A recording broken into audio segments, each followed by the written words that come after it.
Welcome to Choice Classic Radio. Like us on Facebook, subscribe to us on YouTube, and help keep this show alive by donating at choiceclassicradio.com. For more of your favorite old-time radio shows, join us on our companion podcast, Choice Classic Radio, Mystery, Suspense, Dramas, and Horrors, where we bring to you the most mysterious tales that the golden age of radio had to offer. And now, with 116 episodes made, broadcasting from 1949 to 1953, we bring to you Richard Diamond, Private Detective. The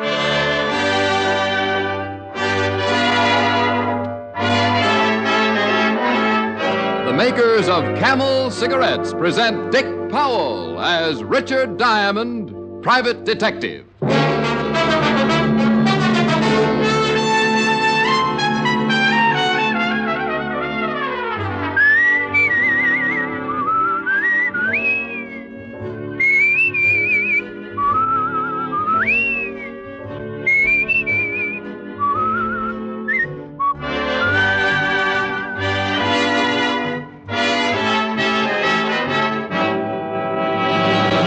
What cigarette do you smoke, Doctor? Again, that question has been asked of doctors in all parts of the country, doctors in every branch of medicine. And again, the brand name most is Camel. Yes, according to this repeated nationwide survey, more doctors smoke Camels than any other cigarette.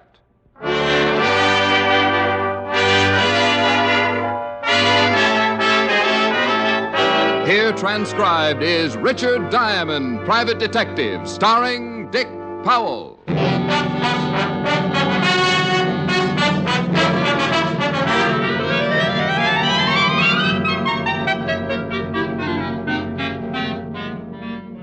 It was a cold afternoon in New York. There were 6 inches of snow on the streets and twice that much on the fire escape outside my window. I looked down at Broadway and watched the miserable pedestrians edging their way over the slippery, ice-covered sidewalks, and thought about burning some of my furniture. It was just the day for anything unpleasant, and when the door to my office opened, I turned around to look at one of the most unpleasant sights I'd ever been faced with. Standing in the door was something that looked human, and I use the term human only because I stuck around long enough to find out for sure. He was about 6 feet and well-dressed, in a dark gray overcoat. But his face raised goosebumps from my argyles to my haircut.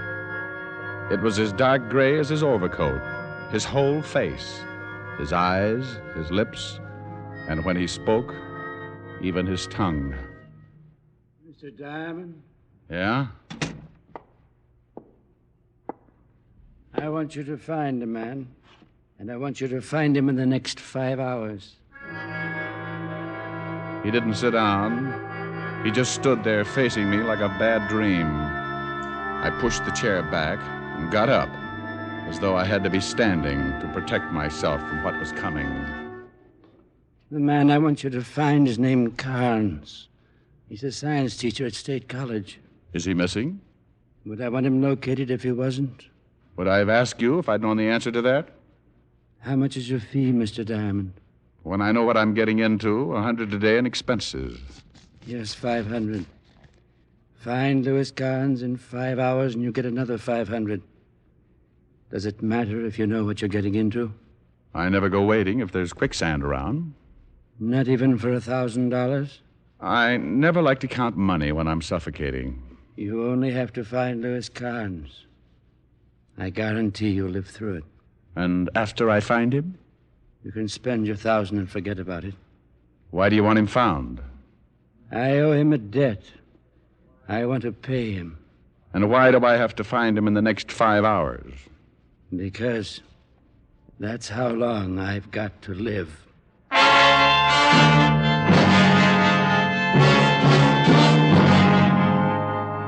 Interesting situation? You bet. And that 1,000 made it about as interesting a situation as I'd ever gotten into. I couldn't take my eyes off of him, standing there as gray as an early morning ghost. I wanted to ask him about his color, But in a business like mine, if a client comes in riding a purple llama, you greet him like everybody rides purple llamas and keep your mouth shut. He handed me the $500 and a card with his business address on it. Roger Vegas, 64 West 110th. Studio of modern photography. He backed up 2 steps, smiled a slow, dead smile, turned and walked out of the office like he was going to look at his own grave. I sat back down and thought about it for a while, and the little voice in the back of my head kept whispering, "Don't do it, Diamond. Don't do it, Diamond. Don't do it, Diamond. "Oh, shut up. You'll be sorry. What about the $1,000? It'll buy you a nice funeral." Peasant.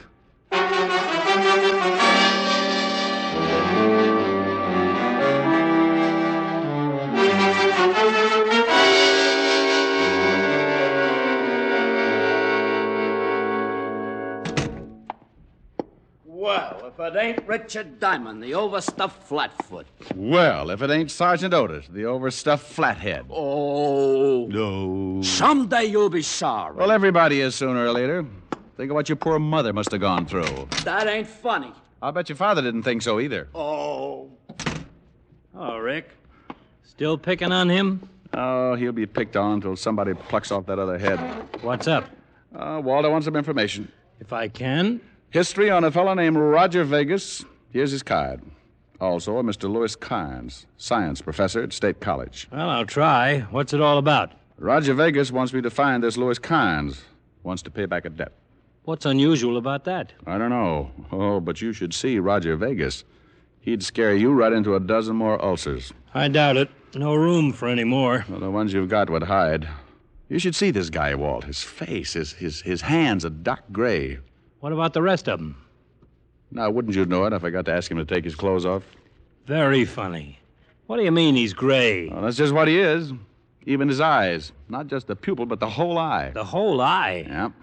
If you raised his collar, he could stick out his tongue, put a tie pin on it, and wear it with a dark blue suit. His tongue, too? Even his fingernails, his gums. I suppose his hair is plaid. Okay. But if you ever run into this guy in a dark alley, get set to faint. Well, I'll see what I can find out about him. I've got to have the information pretty fast. I've only got 4.5 hours to find Louis Carnes. How come? Because Roger Vegas has only got that long to live.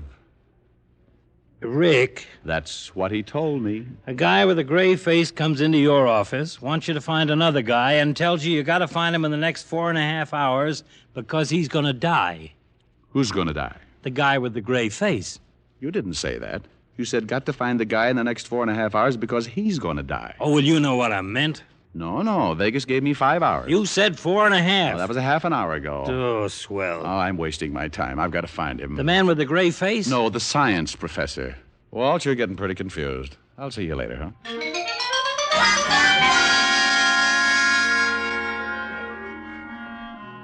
I left the 5th Precinct, grabbed a cab, and 20 minutes later I was walking across the campus of State College.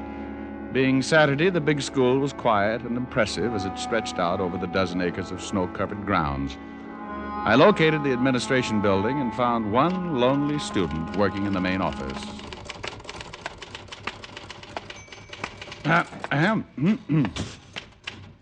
Yes?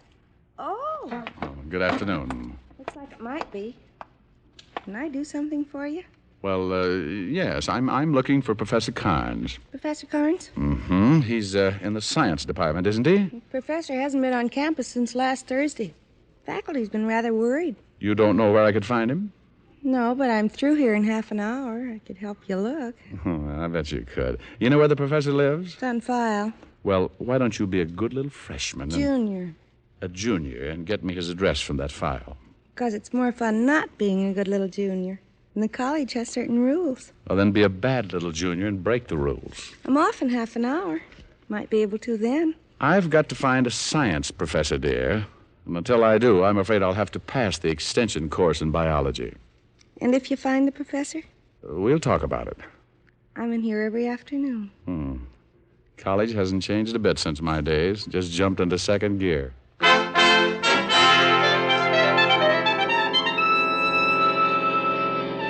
The cute little junior walked her sweater and saddle shoes over to a long file and came back with Professor Carnes' home address. I thanked her, promised she could wear my gold badge if she passed lunch hour, and took my cab back to town. At the professor's house, I met his sister, an elderly lady named Drusilla, who reminded me of my math teacher at PS 14. I haven't seen my brother since Friday morning, Mr. Diamond. And you have no idea where I can find him? No. Why do you want to find him? Well, I'm a private detective, Miss Carnes. I was hired by a man named Vegas. Oh, you know him? I most certainly do. Did he hire you to find my brother? That's right. He's not a good man, Mr. Diamond. I believe he's the reason my brother disappeared. Maybe you better tell me about it. My brother married a girl many years younger than himself, and unfortunately it was not a good marriage. Did this Vegas person mention my brother's wife? No, he just told me he wanted to find the professor in order to pay him a debt. A debt? That's what he said. Watch out for that man, Mr. Diamond. He broke up my brother's marriage. Well, maybe I'd better talk to your brother's wife. That would be impossible. My brother's wife killed herself. Oh, well, that's too bad. My brother and I believe she killed herself because of that man Vegas. My brother found out they were seeing each other. When he begged her to stop, she said that it was impossible and refused to give a reason. A week later, she killed herself. Have you ever seen Mr. Vegas? No, I have not. Why? Well, I was just wondering why any woman would go for a man like him. Unless she liked ghosts.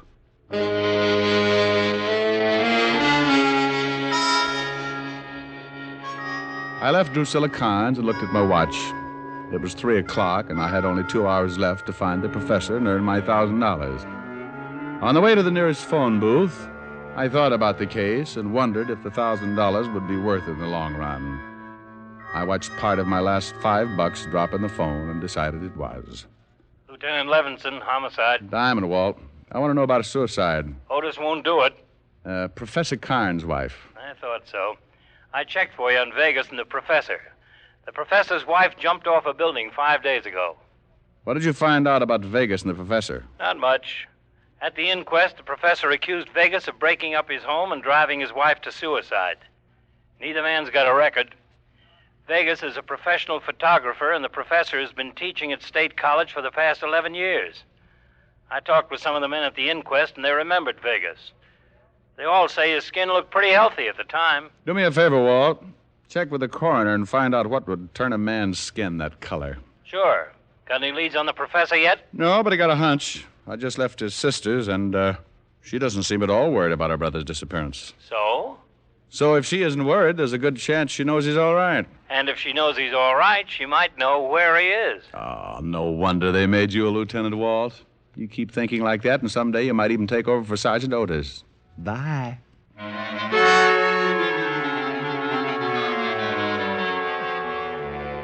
I left the phone booth and walked back toward Drusilla Carnes' house.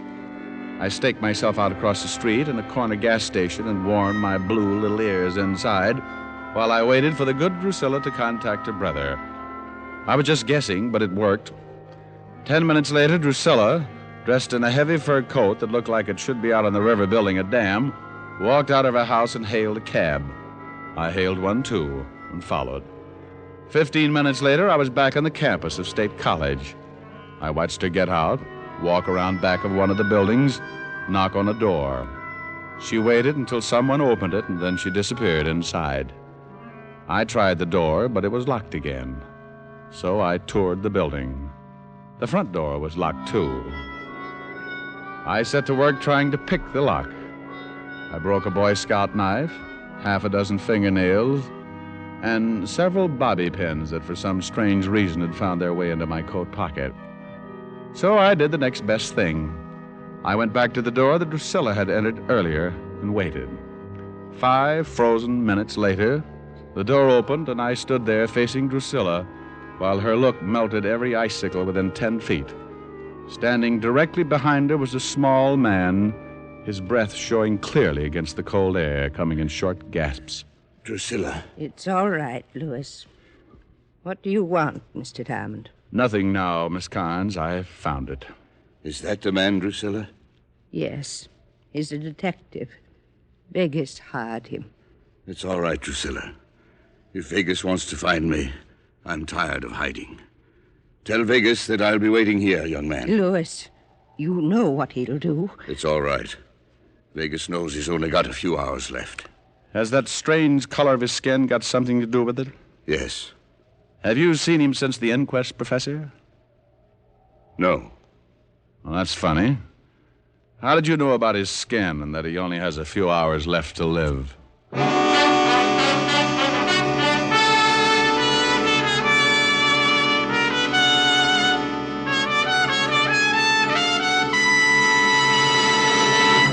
Before we continue with Richard Diamond, here's an important question. What do you look for in a cigarette? Well, most people say flavor and mildness. Those are two things you'll find in Camels. No other cigarette has Camel's rich, full flavor, the flavor of costly tobaccos, properly aged and expertly blended. And no other cigarette gives you this conclusive evidence of mildness. In a coast-to-coast test, hundreds of people smoked only Camels for 30 days. Each week, noted throat specialists examined the throats of these smokers and reported not one single case of throat irritation due to smoking Camels. Yes, that's proof of mildness, based on day-in, day-out smoking, not just a sniff or a puff. Make your own 30-day Camel mildness test, the sensible test, the thorough test. You'll enjoy Camel's rich, full flavor from first puff to last. You'll see just how mild Camels are, and you'll know why more people smoke Camels than any other cigarette. How mild, how mild, how mild, how mild can a cigarette be? Make the Camel 30-day test and you'll see. Smoke Camels and see. And now back to Richard Diamond, Private Detective, starring Dick Powell.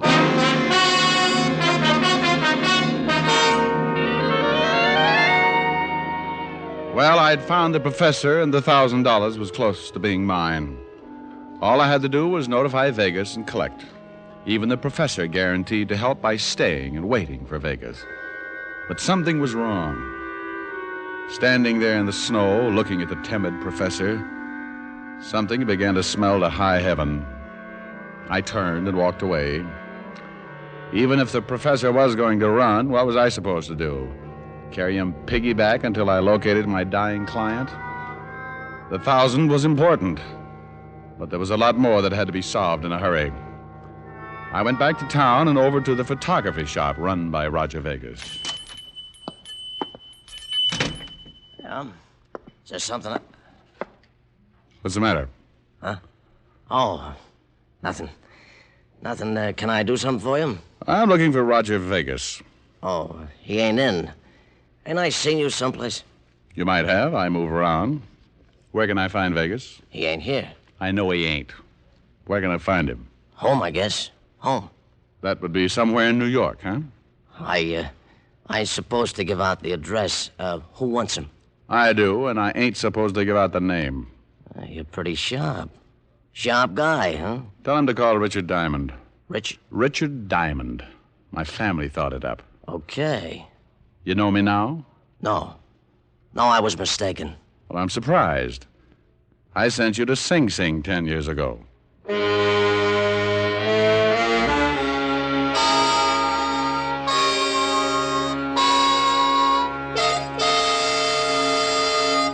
The professor's hiding in the school? That's right, Walt. In the basement of the science building. I just left Roger Vegas's photography shop, and guess who was working there? Who? George Youngwell. Youngwell? The guy you sent up on that blackmail rap? 10 years ago. Well, I knew he was out, but I haven't heard anything about him in a couple of years. Well, he's working for Vegas. Must be keeping his nose clean. Oh, I've seen cleaner noses on pigs. Somebody want me? No, what is it, you melon head? Well, gee, don't yell at me like that. I got something more on Roger Vegas. Well, do you want to hand it to me, or would you just like to stand there and throw it? Oh. Gee, I wish you'd stay away from Diamond. Every time you see him, you get meaner and meaner. Come on, what do you got? Here, Ain't nothing much. Robbery detail come up with it. Huh. That photography shop was broken into this morning, Rick. Oh, it was? Burglary got some prints on the windows. Belongs to some guy named Carnes. Carnes? Yeah. Says here, checked prints with State License Bureau. Prints belong to one Louis Carnes, professor of science at State College. I'll see you later. Rick, Yeah? I nearly forgot. I checked with the coroner. Told him about the color of Vegas's skin. He said that it could only be caused by a strong dose of silver salts. Silver salts? Poisoning known as pyrinia. Pyrinnia. Silver salts.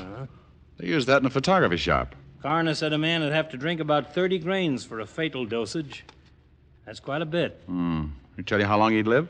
Yeah, anywhere from 6 to 8 hours, according to the dosage.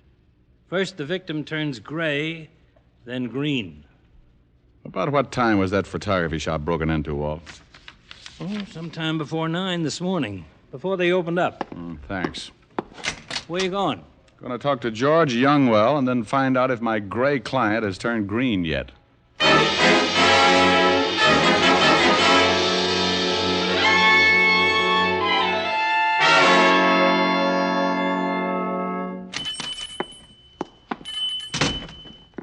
Hello, George. I told him, Diamond. I told him you wanted to see him. He said he was going over to your office. Well, thanks. Look, what are you looking at me like that for? I'm going straight now. Swell. I got a good job, see? Legit. I don't want no trouble. I don't blame you. Okay. Mr. Vegas has gone over to your place. Why don't you go meet him, huh?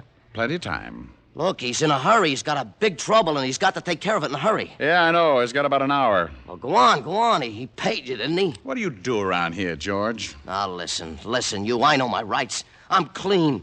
I don't know what you're trying to prove, but I don't buy none of it. Now, get out of here, or I'll call a straight cop. You know why Vegas is going to die in an hour, George? Yeah. No, I don't. If I did, I don't have to tell you nothing. Nothing, see? Maybe you know why he wants to find the professor. No. Maybe you knew the professor's wife. No. Maybe you know why she got killed. No. Get out of here, Diamond. Get out. I'm clean. I'm legit now. Yeah, like a tub of mud. What do you mean? I want you to tell me about Vegas. What about him? He owns the shop, that's all. He makes pictures. What else does he do? Nothing that I know of. What else he does, I don't know about. What are you doing? Get away from me. I want to know all about it, George. I think I know most of it. I want to know the rest. No, I don't know. No, get away. I'm not a cop anymore, remember? I don't have to play the rules. You can't scare me. You won't get rough. You ain't a cop. It's right to lock you up if you get rough. Get away. I want to know why the professor's wife got killed. I don't know. I swear I don't know. She jumped. She jumped off the building. I thought you said you didn't know. Get away. No, please. I could figure everything but the wife. If she jumped, she had to have a reason. When I saw you, George, I got the idea. Please. Blackmail, maybe, George. I'm legit. I told you. I'm working Blackmail here. with pictures, maybe? No. The dirtiest racket in the business. Diamond, no. You're going to tell me, George, you wish you were dead. I'm not telling you anything. Blackmail's the dirtiest racket I can think of. No, please. If Vegas finds the professor, he'll kill him. I've got an hour to stop a murder. Okay. We were blackmailing the wife. Phony pictures? Yeah. How many others? A lot of them. Lots. Okay, George. Let's get down to the station. I hate to get in a rut, but I'm going to see that you get another 10 years.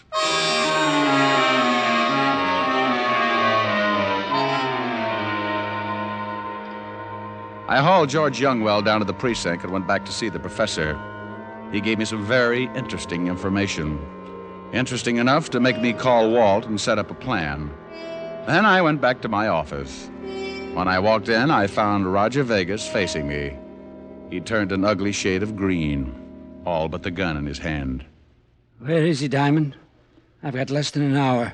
I just left George Youngwell at the 5th Precinct. He's singing like a quartet. I thought that would happen, but I'm not worried. You've got pyrinia poisoning, huh? That's right. You've had it for about 7.5 hours, ever since the professor broke into your store and made you drink the silver salts. Yes. He was getting even for his wife. I've got about 40 minutes to live. Where is he? Well, if you're short on time, maybe you'd better start looking. No, I don't think so. You're going to show me. No, I don't think so. I can't argue. I guess you won't live through it after all. Oh, no. Wait a minute. Let's not lose our heads. He's at the college. Don't lie to me. He's in the science building, in the basement. You're coming along. It'll take 30 minutes to get there. If you're lying, I've got 5 minutes left to kill you. I think that's plenty of time.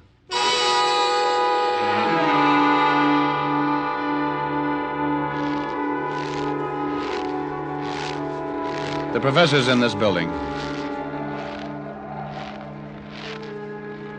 Is it open? It should be. Go ahead. Stop. I can't see anything. The lights are out. If you're lying to me, Diamond, if he's not here... He's here. Call him. Okay. Oh, Professor! Professor Carnes! Yes? Oh, He's in the back room. tell him to come in. Will you come in here, Professor? Who is it? It's Diamond. The detective? Get him in here. Yes, Professor. All right. Yes, what is it, Mr. Diamond? Hello, Professor. Vegas. Yes, surprise. No. No, I knew you'd hired this detective. I knew you'd come. Not too late, huh? All right, Professor. I've got but 5 minutes, so you're going to die before me. You're a pretty terrible man. Look who's talking. Break into my store, pull a gun on me, make me drink that stuff. You're a killer and you're going to pay for it. I'm not a killer yet. I haven't got the time to talk about it. You won't get away with it. You think you pulled it off just great, don't you? Well, I'm not only going to kill you, but I'm going to tell you something. I want to see how you take it. I got a little additional revenge, Professor. Your wife didn't jump. I pushed her. I don't believe it. She was going to stop paying me. Going to tell you about the pictures I was blackmailing her with. Well, I couldn't have that. So I pushed her off the roof. That's all I wanted to know, Vegas. What do you mean? Walt. Very nice, Lieutenant Levinson. Here's his gun. Thank you, Mr. Diamond. Get up, Vegas. You cheated me. But you've got to take him. He made me drink this stuff. Oh, relax. You're going to be all right. You're crazy. I'm going to die, but he'll be the murderer. It's a little satisfaction anyway. You'll hang, Professor. Tell him, Professor. You lose all the way around, Vegas. What do you mean? It takes 30 grains of silver salt to be fatal. I only gave you 15. No. In another few hours, you'll return to your natural color. No. Oh, no. Oh, no. Don't be so unhappy, Vegas. You tried so hard to die, I think the state will do everything they can to see that you make it.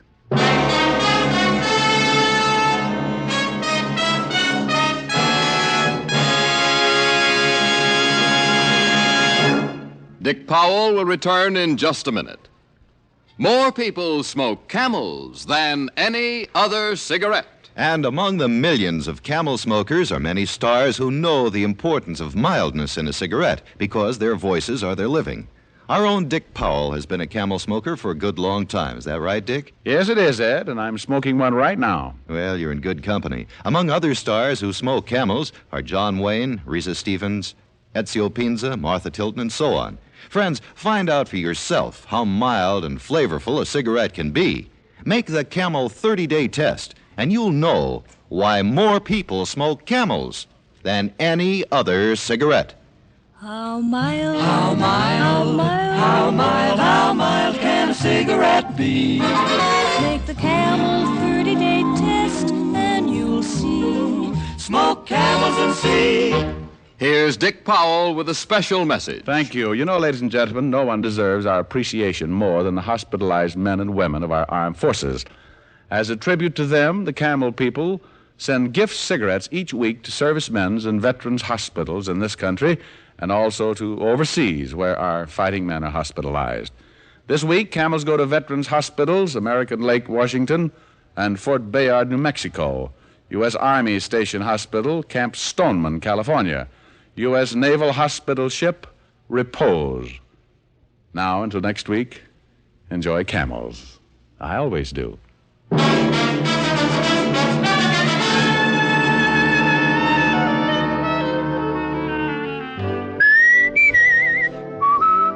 Dick Powell will soon be seen in the RKO picture Cry Danger. Tonight's adventure of Richard Diamond was written by Blake Edwards with music by Frank Worth. Our director is Helen Mack. Featured in tonight's cast were Virginia Gregg, Wilms Herbert, and Arthur Q. Bryan. Men, for pipe pleasure, get the National Joy Smoke, Prince Albert. PA has a rich flavor and wonderful natural fragrance. It's crimp cut for cool, smooth smoking and specially treated to ensure against tongue bite. You'll enjoy Prince Albert, America's largest selling smoking tobacco. Listen next week for another exciting transcribed adventure of Richard Diamond, starring Dick Powell. This is Your FBI. The official broadcast from the files of the FBI follows immediately. Stay tuned. This program came to you from Hollywood. This is the American Broadcasting Company. That concludes today's episode. We'd like to thank you and remind you to donate at choiceclassicradio.com. Remember, your donations make episodes like this possible.